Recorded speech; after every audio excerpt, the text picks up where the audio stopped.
Advocate general साहब झूठ बोल रहे थे, गुमराह कर रहे थे और वो बीजेपी की शेप पे कर रहे थे, शिवराज जी और मोहन यादव जी के कहने पे कर रहे थे। तो कृपया मोहन यादव जी, आपकी सरकार इस पे ध्यान दो। हम विपक्ष हैं, आपको बार बार आग्रह कर सकते हैं। अगर आपने इस आग्रह को स्वीकार नहीं किया तो जैसा मैं हर बार कहता हूं, आपके ऊपर से देव को आना पड़ेगा। सब गिनती हो रही है, एक पूरी टीम लगा रखी है मैंने। एक एक वो व्यक्ति जो करप्ट है वो देखता रहे, गिरेबान में झांकता रहे कि एक तरफ मैं करप्शन कर रहा हूं, दूसरी तरफ विपक्ष को यातना दे रहा हूं। आपसे विनम्र प्रार्थना है, इसके खिलाफ मेरे पे एफआईआर मत कर देना। कमलनाथ जी ने 27% आरक्षण दिया। उससे पहले 2098 में 1998 में या 94 में दिग्विजय सिंह जी ने 14% ओबीसी को आरक्षण दिया। उसके बाद 2003 में 27% आरक्षण का प्रस्ताव बनाकर विधानसभा से राज्यपाल के यहाँ दिग्विजय सिंह जी की सरकार ने भेजा। उसके 15, 17, 18 साल बाद आदरणीय कमलनाथ जी ने इस पूरे मुद्दे को टेकअप किया, एक अध्यादेश लेके आए, फिर अध्यादेश के बाद कानून लेके आए। मेरा आप सबसे आग्रह है कि ऐसी पूरी परिस्थिति में जो ओबीसी के छात्रों के साथ, ओबीसी समाज के साथ अन्याय और अत्याचार किया, इसका अगर कोई दोषी है, इसका कोई सजा मिलनी चाहिए तो वो भारतीय जनता पार्टी, मोहन यादव और शिवराज सिंह चौहान। मैं फिर से आग्रह कर रहा हूं कि जितनी जल्दी हो, जो कोर्ट ने कहा, सुप्रीम कोर्ट ने निर्देश दिए कि ओबीसी का कानून बन गया, लागू करो, तो भारतीय जनता पार्टी मुंह क्यों चुरा रही है? क्यों पीछे के दरवाजे से उनके पीठ में खंजर झोंप रही है? उनके एडवोकेट जनरल ने मीडिया के सामने, प्रदेश की जनता के सामने ये कहा कि कोर्ट ने रोका है। उनके बयान है, पब्लिक डोमेन में, मीडिया के सामने है। इसका मतलब सरकार ने कहा, जबकि फिर बाद में कोर्ट ने कहा अभी 25 तारीख को कि कोई किसी प्रकार का ओबीसी के छात्रों को जब कानून बन गया है तो उनको हक मिलना चाहिए।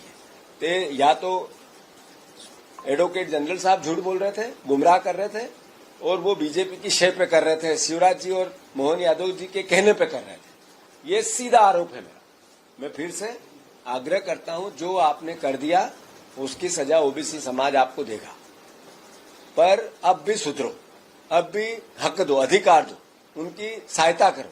वो बच्चे, शादियां टूट रही है सबकी, सबका घर बार परेशान है, न उनकी नौकरी लग रही है, न वो नौकरी पे जा रहे हैं, अधर में लटके हैं। कई लोगों ने उसमें एक तरह से अलग अलग तरह की यातनाएं उन पे हो रही है। तो कृपया मोहन यादव जी, आपकी सरकार इस पे ध्यान दो। हम विपक्ष हैं, आपको बार बार आग्रह कर सकते हैं।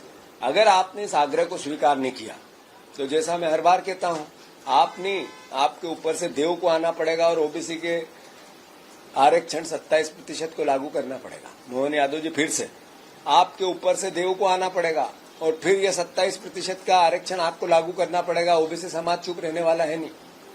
फिर से आपसे विनम्र प्रार्थना है, इसके खिलाफ मेरे पे एफआईआर मत कर देना। ये मैं विपक्ष का दायित्व निभा रहा हूं। नहीं तो आपको जब हम बताते हैं कि ये अराजकता है तो आप डर के मारे एफआईआर कर देते हो। ये हमें अच्छा लगता है कि मोहन यादव जी हमें रिकग्नाइज कर रहे हैं एफआईआर कर करके कि आप अच्छा काम कर रहे हो, तो उसके लिए भी धन्यवाद आपको। पर ओबीसी समाज आपको देख रहा है और आप जो उनके साथ धोखा किया उसको भी समझ रहा है। इसको कोर्ट के निर्देश को मानो और जितनी जल्दी हो कोर्ट के सामने और प्रदेश के सामने 27% आरक्षण लागू कर। 30 तारीख है संगठन सृजन की अंतिम तारीख भी जिलाध्यक्ष के दावेदार मिलने आए। ऐसा है कि संगठन सृजन का कार्यक्रम में पवित्रता थी। पहली बार किसी संगठन में लगभग 10 लाख से ऊपर लोगों ने अपनी सहभागिता की, अलग अलग जिलों में, अलग अलग विधानसभाओं में, अलग अलग ब्लॉकों में, डायरेक्ट, प्रत्यक्ष और अप्रत्यक्ष। 10 लाख से ज्यादा लोग किसी भी संगठन में मध्य प्रदेश में पहला उदाहरण है किसी भी राजनीतिक दल का। तो हम सौभाग्यशाली हैं, हमें गर्व है अपने आप पे कि एक तरफ यूथ कांग्रेस के चुनाव चल रहे हैं जिसमें 3 लाख, 3.5 लाख नए बच्चों ने उसमें पार्टिसिपेशन अभी तक कर लिया है पिछले 8 दिन में, और इधर 10 लाख से ऊपर डायरेक्ट सहभागिता हमारे कार्यकर्ताओं ने, हमारे नेताओं ने, आम जनता ने, सामाजिक संगठनों ने इसमें अध्यक्ष की अपनी विचार दी है, जो अपने आप में एक रिकॉर्ड है। चूंकि राहुल गांधी जी ने, खड़गे जी ने अपनी ताकत कार्यकर्ताओं के हाथों में दी और ये कहा कि योग्य से योग्य चुनो। उसी आधार पर जितने पर्यवेक्षक आए थे, वो चाहे राज्य के हो चाहे देश के हो, उन्होंने अपनी रिपोर्टें कंप्लीट करके, जो राज्य के पर्यवेक्षक हैं वो हरीश चौधरी जी को अपनी रिपोर्ट देंगे और जो देश के आए थे वो आदरणीय हमारे संगठन के महामंत्री वेणुगोपाल जी को अपनी रिपोर्ट देंगे और उसी के आधार पे एकदम पवित्र मन से जिसका आया होगा, योग्यता एक ही पैमाना था, योग्यता एक ही पैमाना था, न उम्र पैमाना था, न किसी प्रकार का उसमें केवल कुछ नियम बने थे कि जो बीजेपी से अभी आए हैं उनको इसमें जगह नहीं देंगे। वैचारिक रूप से सुदृढ़ होना चाहिए हमारा आदमी, तो इसलिए जो संगठन में काम करने वाला आदमी उतना ध्यान रखेंगे। बाकी कोई क्राइटेरिया नहीं है, ओनली योग्यता और लोगों की पसंद, योग्यता और लोगों की पसंद। कितने नामों का पैनल भेजा है जिले से? नहीं, वो तो रिपोर्ट का पार्ट है, पर उसमें हर वर्ग को भागीदारी मिले, उसमें ST SC OBC इसको भी भागीदारी मिले, उसमें भागीदारी मिले, उसको भागीदारी मिले, जो महिला वर्ग है उसको भी भागीदारी मिले। ये और कोई सवाल नहीं, मैंने बता दिया, हर वर्ग को भागीदारी मिले तो 2 4 5 लोग होते ही हैं। हर वर्ग को देंगे तो वर्ग के हिसाब से नाम भेजेंगे, तो 5 6 नाम तो होंगे। मैं बोल चुका हूँ, इसमें पब्लिक डोमेन में पूरी चीज आई है। 10 तारीख के दिन वो जो संबंधित व्यक्ति है, लोधी, पूरा नाम क्या है उनका, गजराज लोधी जी, वो गजराज लोधी जी उनके भाई के साथ, उनकी मां के साथ जन सुनवाई में गए थे। कलेक्टर ने उनसे बातें की, वो आपने सबने बताया। वो 10 तारीख के पहले से 20-25 दिन पहले से सारे यत्न कर रहे थे, पर चूंकि वहां के जो विधायक जी उनके रिश्तेदार हैं, वो जो उनपे यातना दे रहे थे, तो सरकार पे दबाव रहता है। अधिकारी बिना तो आज अधिकारी बिना स्वतंत्र काम अब यहाँ कर ही नहीं सकते हैं, बिना दबाव के काम कर ही नहीं सकते हैं, ये स्पष्ट हो गया। अधिकारियों को भी मैं चेताना चाहता हूँ, FIR करते जाओ, लिखते जाओ कि आपने क्या पाप किया है और लिखते जाओ कि आपके पाप की सजा आपको मिलेगी, कोई भी नहीं बचेगा। जिसने जहां जहां गलत FIR कांग्रेस के कार्यकर्ताओं पे की, यातना की, बीजेपी के नेताओं और दबाव में आकर इस तरह का कृत्य किया जो अव्यवहारिक है, कानून सम्मत नहीं है, तो 3 साल निकल जाएंगे। 3 साल बाद आपकी गिनती क्या होगी, याद रखो।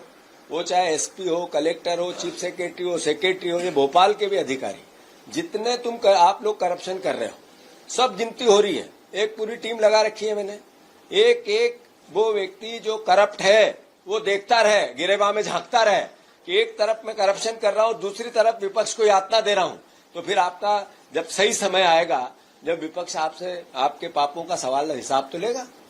तो जिस अधिकारी ने, वो चाहे इंदौर में की हो, चाहे अशोकनगर में की हो, चाहे प्रदेश के किसी भी हिस्से में कांग्रेस के कार्यकर्ताओं पे जिसने गुनाह किया है बिना काम से, केवल बीजेपी के दबाव में, तो वो अपना पाप खुद लिखता रहे कि क्या कर रहा है, उसकी सजा मिलेगी। सर, पिछली बार आप पर FIR हुई थी तो आपने कोर्ट की शरण ली थी, क्या इस बार भी कोर्ट की शरण में जाएंगे कि मुझ पर मैं कानून का सम्मान करता हूँ, अधिकारी कर्मचारियों का भी सम्मान करता हूँ, मैं उनसे अलग नहीं हूँ, पर अधिकारी नौकर बन गए विचारधारा के बीजेपी, तो उनको सजा तो देनी चाहिए। दूंगा, पार्टी देगी, समय देगा, परिस्थितियां देगी। अगर एक कलेक्टर ही रहनी है मेरी SP का पद मेरे पास रहना चाहिए, इसलिए जो बोलेंगे वो कर दूंगा, अन्याय कर दूंगा, तो उसकी एक सीमा होती है। उस सीमा से जो बाहर जाएगा उसकी गिनती होगी, 100% होगी, कोई बीच में जगह ही नहीं है। और मैं आग्रहपूर्व विनम्रता से कभी ऐसी छोटी और हल्की बातें नहीं करता हूं, पर लगातार देखने में आ रहा, लगातार बीजेपी के विधायक SP चलाते हैं, कलेक्ट्री चलाते हैं, बीजेपी के विधायक, उनके मंत्री जो चाहते हैं वो यातनाएं कर दो, झूठी सच्ची, और अधिकारी करने लग जाते हैं। ये बर्दाश्त से बाहर है। जहां तक मेरा प्रश्न मेरे को, मैं धन्यवाद दे चुका हूं मोहन यादव जी को, सरकार को दे चुका हूं, संबंधित अधिकारियों को दे चुका हूं। आप जब FIR करते हो हमें मेडल मिलते हैं, हमें जनता मैसेज देते हैं कि अच्छा काम हो रहा है। मैं लोधी जी को कभी मैंने देखा नहीं जिंदगी में, न पहले देखा न उसके बाद देखा। वो जितनी देर आए उतनी देर मेरी बात हुई उनसे। उनसे जो बात हुई वो पब्लिक डोमेन में। अगर एक एविडेंस ऐसा जो मैं अलग ले जाके बात करें तो मैं इसी वक्त अपने पद से इस्तीफा दे दूंगा, इसी वक्त। अगर लोधी और मैं अकेला कहीं गया एक तरफ, और जैसा उन्होंने कहा एक तरफ ले गए और मोटरसाइकिल, उसमें लिखा है शपथ पत्र में, अगर ऐसा कुछ मिले एक भी हिस्सा, तो मैं मोहन भैया, मैं आपसे आग्रह करता हूं पब्लिक डोमेन में लाओ, मैं इस्तीफा देना चाहता हूं। अगर मैं झूठ बोलता हूं तो इतने बड़े पद के लिए मैं कैपेबल नहीं हूं। तो मेरा आपसे आग्रह है कि जो आपने किया वो पाप था, गलत था, अलोकतांत्रिक। हम आपको इसलिए बताते हैं ये सब बातें कि आप अधिकारियों को टाइट करो, आपकी सहायता करते हैं, सरकार की सहायता करते हैं कि अधिकारी इस तरह का कृत्य करते हैं कि लोग पीड़ित हैं, तो सरकार का दायित्व है पीड़ितों का ध्यान दें, और हम आपका संज्ञान में लाते हैं, आपकी सहायता करते हैं भाई, उसमें भी हम पे एफआईआर होगी। तो धन्यवाद आपको। सर भारतीय जनता पार्टी में प्रदेश अध्यक्ष को लेकर कवायद शुरू हो गई माना जा रहा है। मैं भारतीय जनता पार्टी का इंटरनल मामला है, जो है उनको भी बधाई और जो नए बनेंगे उनको भी बधाई। लेकिन आपसे जिलाध्यक्ष के लिए मुझे बीजेपी क्या करे उससे हमें क्या लेना देना। हमें तो एक बात मालूम है कि 1216 दिन बाद कांग्रेस की सरकार बनेगी, इतना याद है मुझे।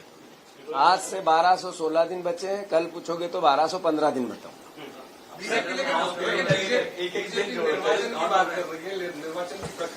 वो बीजेपी क्या करे, मुझे क्या ले जाए, हमें क्या लेना देना उससे।